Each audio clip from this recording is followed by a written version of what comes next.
शिक्षा और विद्या, इनमें बहुत बड़ा अंतर है। आप उस अंतर को समझें। शिक्षा का मतलब जो आज आप ग्रहण करते हैं इसको शिक्षा बोलते हैं, क्योंकि इस शिक्षा में अपने खुद का स्वार्थ निहित है। इस शिक्षा में हमारे परिवार का और हमारे खुद के व्यक्ति के खुद का स्वार्थ निहित है, और इस शिक्षा में पूंजीवाद का सहारा है। इस शिक्षा में पाश्चात्य सभ्यता का पुट है, और ये शिक्षा हमारे को अपने आप को बिगाड़ रही है। आज हर व्यक्ति लालच के चक्कर में आकर के, इस शिक्षा के चक्कर में आकर के प्रकृति को मार रहा है, प्रकृति का गला घोटने की कोशिश करता है, जबकि प्रकृति तो शाश्वत सत्य है, अटल सत्य है, इसका कोई चीर हरण नहीं कर सकता। और इसके लिए मानव ने कुलाड़ा हाथ में ले रखा है, ये हमारे को बख्शेगी नहीं।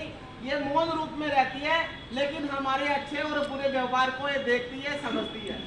तो आपको शिक्षा के साथ में विद्या का ज्ञान होना जरूरी है। विद्या का मतलब होता है प्रैक्टिकल, धरातल पे काम करना। विद्या का मतलब होता है भारतीय विद्या, भारतीय सभ्यता, भारतीय सनातन, भारतीय संस्कृति।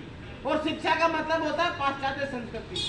आज पूरे विद्यार्थियों, हमारे पास में शिक्षा है, शिक्षा की वजह से अंधकार में है। केवल मैं पढ़ लूं, मैं लिख जाऊं, मैं एक विद्यार्थी हूं, एक इंजीनियर बन जाऊं, एक टेक्नोक्रेट बन जाऊं, एक डॉक्टर बन जाऊं, यहीं तक हमारा सोच है। पहले का व्यक्ति था वो पास में रहता था प्रकृति के नजदीक रह करके जीवन जीता था।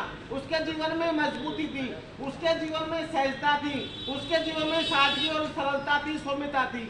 आज वो सब खत्म हो गया। वो प्रकाश जो पहले के लोगों में था, विद्या की वजह से वो इस विद्यार्थी थे गुरुकुल के, आज विद्यार्थी नहीं रहे, आज शिक्षार्थी हो गए।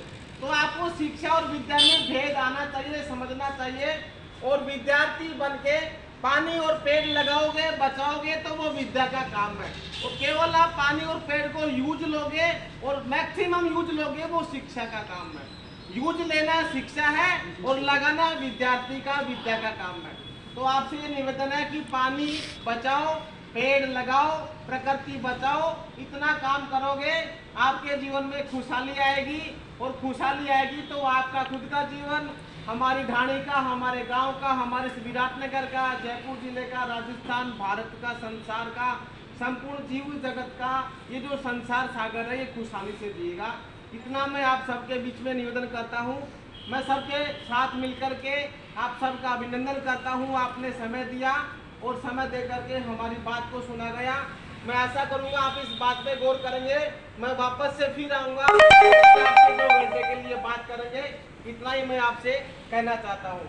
अब आप सभी विद्यार्थी एक बार खड़े हो जाएं अपने स्थान पे।